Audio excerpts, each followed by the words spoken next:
Yung sinasabi ni Claudine daw na 25,000 na lang yung natira o iniwan sa kanya ay dapat daw i-prove ni Claudine sa korte.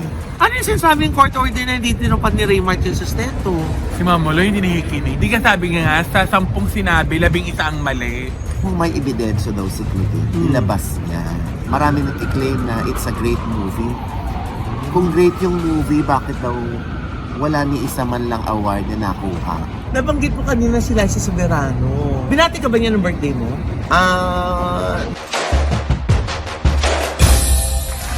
Hello mga kapit, ito po ang inyong mga lingkod. Ito pa si Mama Loy! At ito naman po ang ginigina na si Papa O at si Jose Villas. Ano pa nga ba? Ang lagi niyong inihirit sa amin. Ay! Ichika mo na!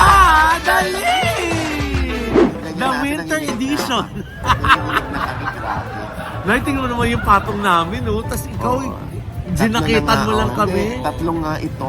At tatlo ba? O nga, no? Lumabas talaga Sweater kami pala nila yun. Tito Ogie and Mama Loy para ipakita sa inyo na nasa New York talaga kami. Ay, tinan mo naman, may mga Umuusok. usok pa yung buhang. Ba, sabihin Ang nyo, lamig! edited lang ito. Oo, at nakakaloka, sinisipon na ako dahil. Oh. Anyway, Yes. nakakaloka ang pinag-uusapan ngayon. Imagine mo na yung sinisipon ka na nagbabalita.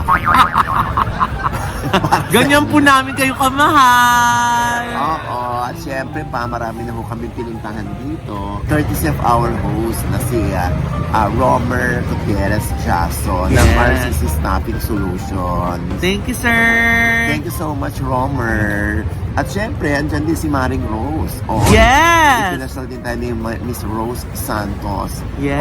Oo, ng White House Cares naman. Diba? Nakita na namin ni Joseph finally yung Statue of Liberty. Yes. Oo, nung una, pinagtataguan kayo eh. Ha? Talaga ba? Gusto niyo ako hanapin, pues. Maluloka kayo. Kasi you've been there several times. eh. Yeah, oo. Kaya nung nakita ko ulit si Liberty, Oh. sabi ko, statue? Wow. Liberty? Nagbago na siya. At may nami tayong Pilipino na nagpakape sa atin. Siyempre, nagpakapi sa atin doon sa ferry. Oo. Going to Statue of Liberty. Si Erwin San Diego. Yes! Papa Erwin, thank you so much. Nagpa-hotdog pa siya, nagpakape, Thank you po! nagpa-water. Thank you. Alam mo yung mga nakakatuwa yung mga kababayan natin dito sa New York. Talagang kilala ang OGDS Showbiz Actor. At talagang lagi nilang sinasabi na naging bahagi na ng buhay nila yung ating YouTube channel. Maraming Yes. salamat po. Thank you po at nawalang homesickness nila na lagi nila Correct. sinasabi. At dahil dyan, magbabalita kami. Ha? Pinag-uusapan ngayon yung interview ni Luis Manzano sa Luis Listens. Yes! Oo, kay Claudine Barreto. Mm-hmm. Ano ba sabi ni Claudine doon? Ay, marami na siyang sinabi. Pero ang pinaka nakakaloka, yung sinabi niya na 25,000 lang daw yung natira doon sa kanilang bangko ang iniwan sa kanya. Ni Raymart Santiago. Oo. Doon sa kabuang interview kasi, hindi binanggit ang pangalan ni Raymart. Oo. Oo. Kung mapapansin mo yung interview ni Luis, parang putol. Pinutol. Oo, hindi lahat inilagay doon. Inilabas doon. Pero yun nga yung point ni Claudine, Oo. na sa pagkakaalam niya may 160M pa sa isang bangko. Isang bangko pa lang, Nay. Oo, na tapos ang iniwan sa kanya ay 25,000. Oo daw. Eh ngayon, parang kailangan na niya habulin yun kasi nga si Sabina daw gusto mag-aral abroad. Oo. Tapos si Santino sa Bren. Oo, Eh, mahal. napakamahal daw. Oo. Yun. Oo. Oo. Gano'n kaya katotoo yun, Nay? May nakausap ako mula sa kampo nung kabila. Si Raymart ba yan, Nay? Hindi si Raymart. Sino? Kasi tinitext ko si Raymart, hindi sumasagot. Oo. So, bilang marites, Oo. nagsaliksik ako. Oo. So, yun nga, sinasabi nung nakausap ko, Oo. na wala raw katotohanan lahat ang sinasabi ni Claudine. Dahil ang nagsampa raw ng annulment ay si Raymart Santiago. Yung sinasabi ni Claudine daw na 25,000 na lang yung natira o iniwan Oo. sa kanya ay dapat daw i-prove ni Claudine sa korte. Dahil sa sampuro na sinabi ni Claudine, ito ayon sa source ko ay 11 ang mali. Lamang, negative pa. Parang klima dito, negative. Nay, pati ba yung sinabi na hindi daw nagbibigay ng sustento? Hindi rin ba yung totoo? hindi totoo daw yun. Sabi ng aking source, nag-file daw noon si Claudine. Oo. Pero sa piskalya pa lang daw, Oo. na-dismiss na. Kasi napatunayan na nagbibigay naman daw si Raymond. So hindi raw totoo yung sinasabi ni Claudine na hindi nagsusustento si Raymond. Ano yung sinasabing court order na hindi tinupad ni Raymart yung sustento? Si Mamolo hindi nakikinig. Di ka sabi nga sa 10 sinabi, 11 ang mali. Hindi ka nakikinig si Mama Loy. Anyway, so yun nga, Oo. hindi nga raw totoo. Tataka yung kausap ko, bakit daw sa social media, nagsusumbong si Claudine, bakit na lang daw hindi niya i-file kung may kaso siya kay Raymond? Wala ba siyang final kay Raymart? Wala daw. Ah! Wala. Si Raymond ang nag-file daw ng annulment.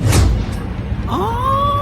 Di ka Tito G, kapag si Raymart ang nag-file ng annulment, siya ang mas maraming ebidensya laban kay Claudine. Most likely ganoon. Pag ikaw nag-file naman ng annulment, ikaw yung maraming gustong sabihin, maraming gustong patunayan, may mga hawak na ebidensya.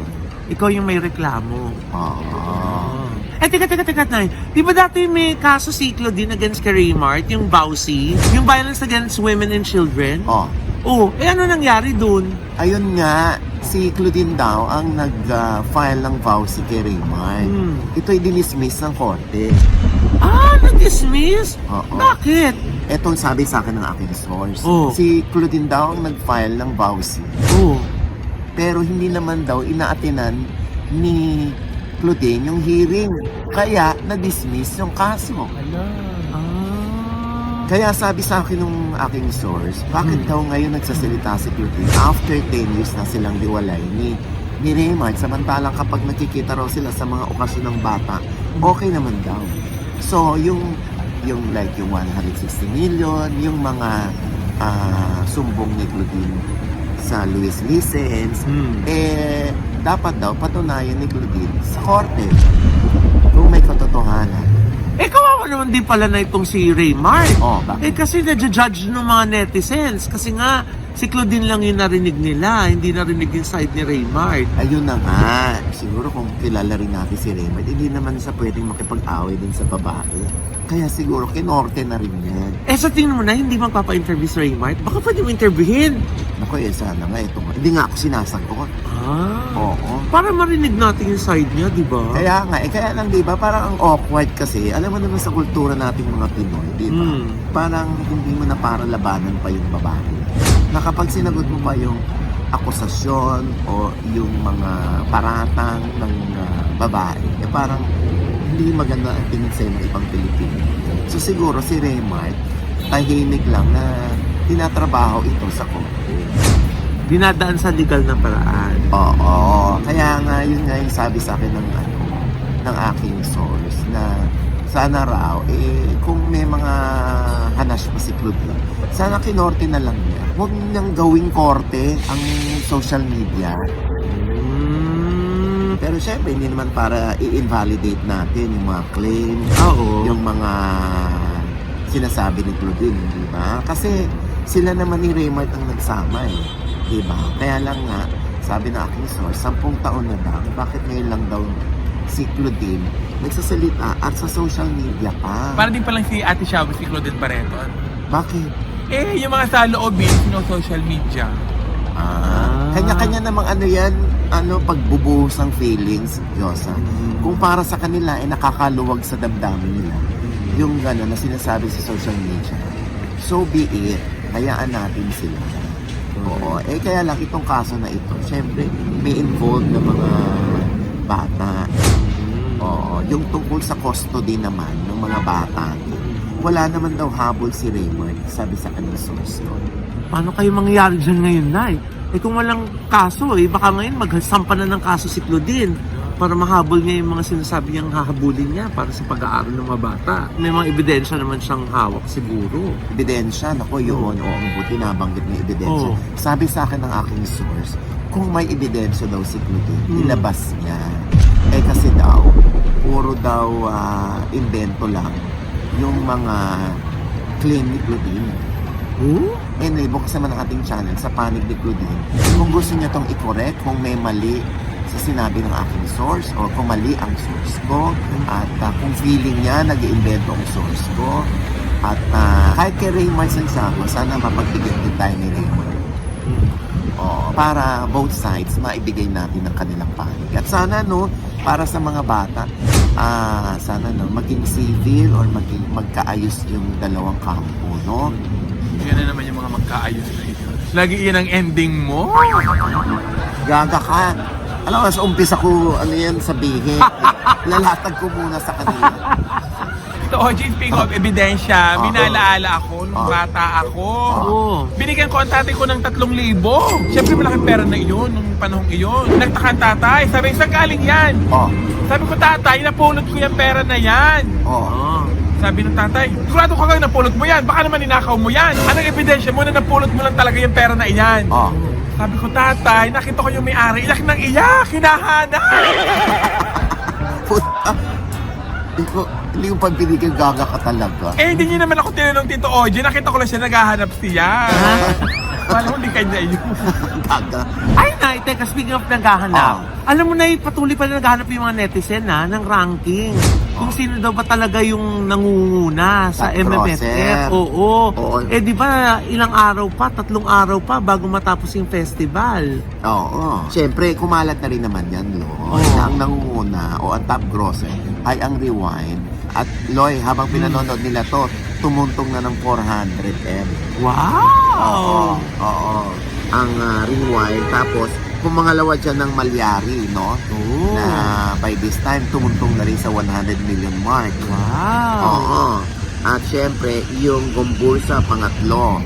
Oo. Pero malalayo yung kanilang mga agwat, ng mga gross sales sila, no? Pero alam mo, nakakatuwa rito, Loy, no? Sobrang naiiba daw to na parang lahat talaga ay gusto mong panoorin sa ganito. Yun naman, talagang bumalik ang sigla ng movie industry. Bumalik ang mga tao sa mga sinihan para manood at huwag matakot manood ng sine. Oo. Pero Nay, sa tingin mo ba, nakataas ito ng kredibilidad ng MMFF na sa mga susunod, mataas na syempre yung standard ng mga tao, expectation nila. Sa mga susunod naman, pwedeng 8 lang ang entries, huwag ng 10. Diba? Masyadong marami, tinan nyo yan, no? Yung agwat lang nung 300 million ang agwat ng Rewind doon sa pangalawa na Malyari. Imagine mo, tapos nagkakaubusan pa ng screening dahil napupuno ang screening, nakakatuwa naman yun. Lagi nga daw sold out ang ang Rewind. Tapos nagdadagdag pa daw yung ibang sinehan on the day mismo, on the spot. Marami nagkiklaim na it's a great movie. Kung great yung movie, bakit daw wala ni isa man lang award na nakuha? Di ba na may nagchika sa'yo? Na parang mas deserve daw ni Ding Dong Dantes yung best actor kaysa kay Gombursa. Ayoko naman. May nagsabi sa akin na parang si Piolo or si Ding Dong daw ang deserving manalo. Kasi napanood ng friend ko yung Gombursa. Parang nag-expect daw siya ng too much kay Cedric Juan, yung nanalong best actor. Pero parang yun lang daw ang naibigay. Alam mo, hindi pa naman natin napapanood ito. Papanoorin pa lamang po natin. Kaya hindi natin masabi kung alin ba sa tatlo o sino ba sa tatlo ang pinakamagaling. Diba? Kasi ayaw naman natin i-judge si Cedric Juan. Basta manonood kami. Promise. Kasi nga, Nay, dahil pagka panalo niya ng best actor, ang dami daw nag-o-offer na i-manage siya ngayon. Wow! That's a good news, no? Anyway, sana ay tuloy-tuloy lang ang sigla kahit hindi MMFF. Ay patuloy na manood ng mga sine ang mga tao. Diba? Eto na nga, Loy. Gusto nating batiin ng happy birthday. Kasi pag first week ng January, halos lahat nag-birthday. Dami mong kasabay. Katulad yan, si Alden Richards. Birthday kami, di ba? January 2. Tapos January 3 si Bayani Agbayani. Kuya Yani. Si Lara Kigaman, Mare, happy birthday din. Kay Kyla Alvarez, yung singer. Tapos si Vong Navarro. January 4 naman yan si Vong Navarro. Siyempre, ka-birthday din niya si Direk Lino Cayetano. Happy birthday! Siyempre, at si Liza Soberano, birthday din, January 4. Birthday din ni Sharon Cuneta, January 6. Di ba si Kim De Leon, January 8. Ay, teka lang, Nay. Nabanggit mo kanina si Liza Soberano. Uy, ang daming curious. Nabati mo siya ngayon eh. Binati ka ba niya ng birthday mo? None that I know of. Gusto niya none that I know of. Oo nga eh. Nasa Wala New York akong lang tayo ha. Hindi kasi ako masyadong ngayon, social media. Pero wala ako napansin. Pero okay lang din naman kung wala. Ang importante, nabati ko si Liza. Kasi alam ko January 4 magkasunod kami. At syempre, dahil birthday ni Liza, di binati rin siya ni Enrique Hill. Yes! Ano sabi ni Enrique Hill? Eto na yung nasa sulat. Ito yung IG story ni Enrique Hill. Kung saan, dalawa sila ni Liza. Anong message siya ni Enrique? Eto na yung nasa sulat. Basa. Happy birthday, our dear Hopi. I'll always have your back, no matter what. Wish I was there to celebrate your special day. White heart. Pero na sa caption na to ni Enrique ang comment ng mga netizen, mukhang wala na talaga sila. Di ba? Dahil meron nga unpublished interview. October 2022, parang nag-split na sila. Pero wala naman silang direktang pag-amin. Siguro, may umaasa pa rin si Ken or si Liza or pareho sila na baka lang nagpapahinga sila, nag-cool off sila, di ba? Pero wala na nga sila. Ikaw ba, knowing them, sa tingin mo, magsasalta amin na hindi na sila? Baka para sa kanila, Loy, wala silang obligasyon sa mga fans. Although, syempre, mga fans nag-iintay yan. Kung, kasi kami yung tumangkilik ng love team ninyo ng relationship ninyo Baka naman pwede nyo kami isali dyan. Pero kung sa dalawa, parang they want to keep it to themselves. Siguro maiintindihan niya ng mga fans. Diba? Tsaka lalo na, nagtapos naman sila magkaibigan pa rin. At dun sa post na yun ni Ken, yung caption niya na yun, parang andun pa rin siya. I'll always have your back. Para kay Liza. So, yun na lang ang ating tanggapin. Lalo na kaarawan naman ni Liza. Ito nga, Loy, merong birthday post si Liza kung saan series of photos na kinunan ni Shira Luna ng kanyang kaibigan.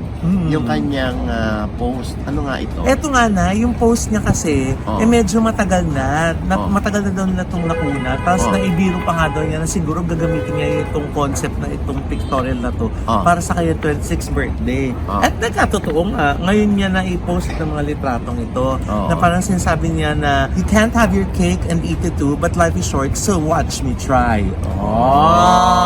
Diba? At grateful daw siya sa lahat ng mga nagpapa-feel ng special sa kanya by showing their love and support today and every day. Bigyan na natin sa kanya yun dahil deserve naman niya yun. At saka syempre, yung mga desisyon ngayon sa buhay ni Liza Soberano, kung nakikita niyo sa kanyang mga mata na masaya naman siya, happy naman siya, di go for it at supportahan na lang natin siya kung ano yung gusto niya. Yung iba kasi na syempre nanginayang, parang di ba ang ganda na ng takbo ng career niya dati. Tapos ngayon parang nag-explore kasi siya. Again, at the end of the day, Loy, kung happy naman si Liza, naramdaman niya na dito siya laging na-excite. Pagbangon niya sa umaga, looking forward siya sa mga gagawin niya. Dahil yung mga gagawin niya, gusto niya. Bigay natin sa kanya yon. Deserve naman niya yon. Lalo na sa mga kabataan ngayon, Gen Z, di ba? Hindi mo pwedeng i-invalidate yung kanilang mga nararamdaman. Dahil feeling nila, yung nararamdaman nila tama. Na sakalang naman nila marirealize na mali yung nararamdaman nila. Kapag sila mismo nakarealize na mali pala talaga yun, Sana nakinig ako sa tatay ko, sa nanay ko, di ba? Generally speaking, Hindi naman kay Liza lang yun. Hindi, sinabi ko generally speaking, Ito naman. Ano ba? Basta happy birthday, Liza. Yan, nabati ni Nay Oji si Liza, Oo naman, Diyos kahit ko. hindi nabati ni Liza si Nay Oji. Ba't may paganyan ka pa? Ay, hindi, sabi mo kasi parang wala ka nabasa. Yun lang naman. Hindi, baka naman na overlook ko lang na Pero so far, wala pa nga. Pero okay lang Diyos ko naman. Hindi ka naman galit. Hindi. Ah. Hindi mo pinang-iimbita. yung mga ganyang pagkakataon. Basta, kung happy si Liza, happy na rin kami para sa kanya. Di ba? Ganun naman dapat ang buhay. Huwag na nating pa gawing komplikado. Basta ako, bilang former manager, kung nasan man si Liza ngayon, basta ang lagi ko lang hangad, sana laging tama ang kanyang desisyon. Ay, ba't mali ba yung ibang desisyon ng araw? Sisipon ako sa'yo, Lord.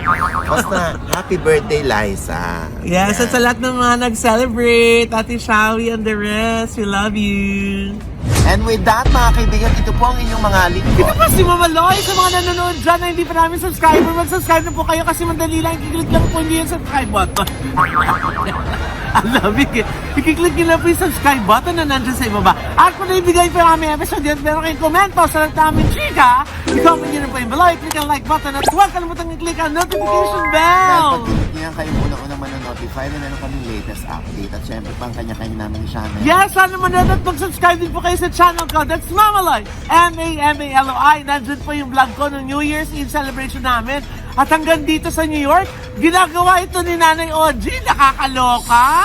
Panoorin nyo dyan kung paano naloka sa Mami Soul.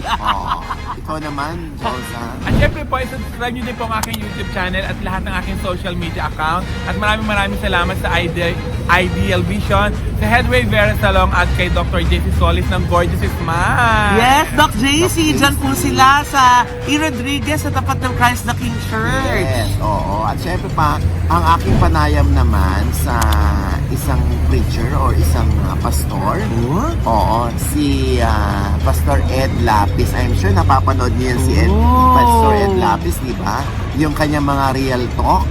Oo, na real talk din tayo dyan. Eto po. Isang payo sa mga umiibig, kung talagang ayaw sa inyo, wala kayong magagawa para kayo magustuhan. Habang nandiyan kayo at nagpipilit, lalo lang kayong nakakaayawan. At lalo lamang bababa ang pagtingin sa inyo, lalong lumalayo yung pag-asa niyong magustuhan kayo. Was there a time na kayo mismo nagalit doon sa nagpapakounsel sa inyo? Ito lang gawin mo, tapos pag hindi mo ginawa yan, galit na tayo. So, kayo po ba yung I practice what I preach? Up to a point. Kasi hindi naman ako nagpe-pretend na successful ako sa area na yun. Kung minsan pag nagpapayo kayo, sarili mo rin ang kausap mo. Yan pong payo nyo na yan, meron po bang nagalit sa inyo na mga umaasa doon sa mga Siguro. inaasahan? Kasi syempre, kahit anong sabihin mo, may matutuwa sa'yo at may hindi. Ano ang purpose ng counseling natin? Anong gusto mo ma-achieve? So ba kung kumampi sa'yo, tumigil ka sa sinasabi mo?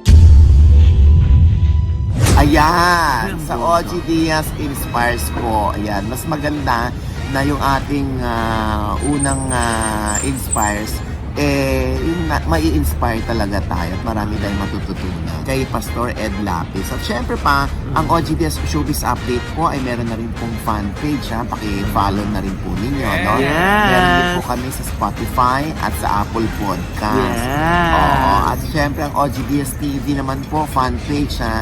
Maikli lamang po itong news reporting. Siyempre, ako po nag-news reporting dyan. Yeah. At siyempre, maraming salamat ulit kay Romer Gutierrez Haso. Maraming salamat Sir Romer sa iyong pag-treat sa amin dito, sa iyong mga staff, sina Jan, si Neil. Thank you so much sa inyo, kay Angelo. Thank you so much sa pag-asikaso niyo sa amin. At syempre kay Maring Rose Santos ng White House Cares. Thank you so much, Mare. I love you din. At ito po ulit yung lingkod, Papa O, si Nojines, na lagi nagsasabi at nagpapaalala sa inyo na sa tuwing gigising po tayo tuwing umaga, huwag na huwag po tayong makakalimot na magpasalamat sa Panginoon. Dahil tayo kanyang ginising, ibig sabihin may mission pa rin po tayo sa buhay.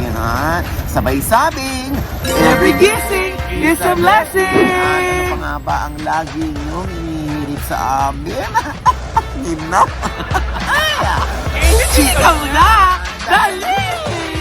Naku, napag-usapan natin yung mga ranking-ranking na iyan. Oh. Bigla akong nalungkot. Oh. Abay, nalaala ko nung bata ako, Ah. sa pagkalabas ko ng school. Ah. Ibinalit ako sa tatay ko na kasali ako sa top 3. Ah, Sabi ko, bongga. Tay! Kasali ako sa top 3! Oh. Tapos sabi ng tatay ko, wow, ang galing naman ng anak ko. Pangilan ka? Oh. Tay, pangatlo nga ako. Oh, Sabi niya, tama. ano? Pangatlo ka?